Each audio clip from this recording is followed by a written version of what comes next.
1 Samuel அதிகாரம் 18. யோனத்தானும் தாவீதும். தாவீது சவுலிடம் பேசி முடித்தபோது யோனத்தானின் உள்ளம் தாவீதின் உள்ளத்தோடு ஒன்றுபட்டது. யோனத்தான் அவரை தம் உயிரென கருதி அவர் மீது அன்பு கொண்டிருந்தார். அன்று சவுல் தாவீதை தம்முடன் அழைத்துச் சென்றார்.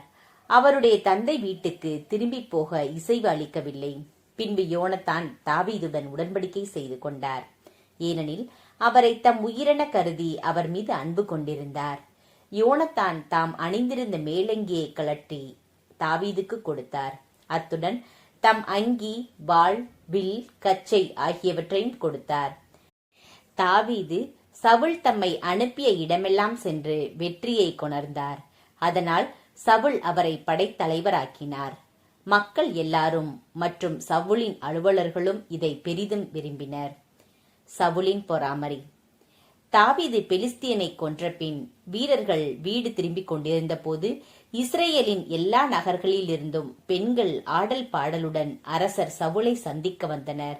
அவர்கள் கஞ்சிராக்களோடும் நரம்பிசை கருவிகளுடனும் மகிழ்ச்சி பாடல் எழுப்பினர். அப்பெண்கள் அப்படி ஆடி பாடுகையில் சவுல் 1000 பேரை கொன்றார், தாவீதோ 16,000 பேரை கொன்றார் என்று பாடினர். இந்த வார்த்தைகள் சவுலுக்கு அறவே பிடிக்கவில்லை. அவர் மிகவும் சினமுற்று, அவர்கள் தாவீதுக்கு 16,000 பேர் என்றனர், எனக்கோ 1000 பேர் மட்டுமே என்றனர். அவனுக்கு இன்னும் குறைவாக இருப்பது ஆட்சி ஒன்றுதான் என்று கூறினார். அன்று முதல் சவுல் தாவீதை பொறாமை கண்கொண்டு பார்க்கலானார். மறுநாளே கடவுள் அனுப்பிய தீய ஆவி சவுலை ஆட்கொள்ள அவர் தம் வீட்டில் பிதற்றினார்.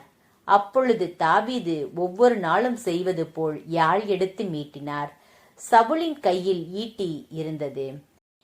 நான் தாவீதை சுவரோடு சேர்த்து குத்துவேன் என்று சவுல் நினைத்து தம் ஈட்டியை அவர் மேல் எறிந்தார். ஆனால் தாவீது இருமுறை அதை தவிர்த்துவிட்டார். ஆண்டவர் தம்மிடமிருந்து விலகி தாவீதுடன் இருந்ததனால் அவருக்கு சவுல் அஞ்சினார். ஆதலால் சவுல் அவரை தம் முன்னின்று அகற்றி 1000 தலைவனாக்கினார். தாவீது வீரர்களை முன்னின்று நடத்தினார். ஆண்டவர் தாவீதுடன் இருந்ததால் அவர் செய்த யாவற்றிலும் வெற்றி கண்டார். அவர் பெரும் வெற்றிகளை குவிப்பதை கண்டபொழுது சவுல் அவருக்கு இன்னும் அஞ்சினார். ஆனால் இஸ்ரேலரும் யூதா மக்கள் அனைவரும் தாவீதின் மீது அன்பு செலுத்தினர். ஏனெனில் அவரே அவர்களை முன்னின்று நடத்தி சென்றார். சவுலின் மகளை தாவீது மணத்தல். பின்பு சவுல், என் கை அவன் மேல் படாமல் பெலிஸ்தியர் கை அவன் மேல் படட்டும் என்று எண்ணி தாவீதை நோக்கி, இதோ என் மூத்த மகள் மெராபு, அவளை உனக்கு மணமுடித்து கொடுப்பேன்.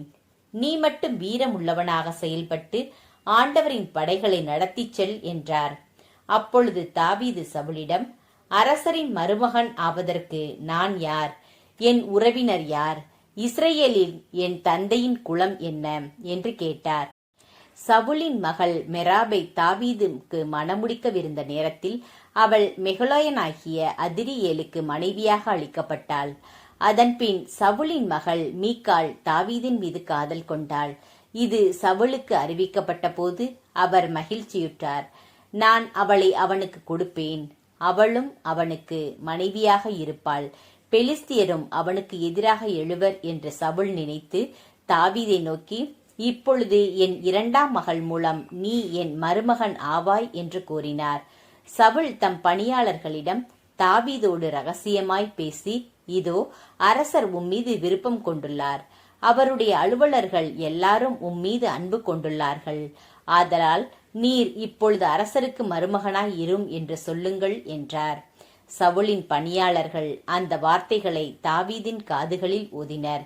அப்பொழுது தாவீது, அரசருக்கு மருமகன் ஆவது உங்களுக்கு அவ்வளவு எளிதானதாய் தோன்றுகிறதா? நான் எளியவனும் தாழ்ந்தவனுமாய் உள்ளேன் அன்றோ என்றார். சவுலின் பணியாளர்கள் அவரிடம், தாவீது இவ்வார்த்தைகளை சொன்னான் என்றனர். பின்பு சவுல், தாவீதிடம் இவ்வாறு நீங்கள் சொல்லுங்கள், அரசர் திருமண பரிசு எதுவும் விரும்பவில்லை.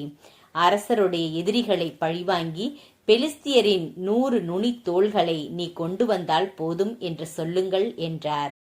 தாவீது பெலிஸ்தியர் கையில் அகப்பட்டு மடிய வேண்டும் என்பதே சவுலின் திட்டம்.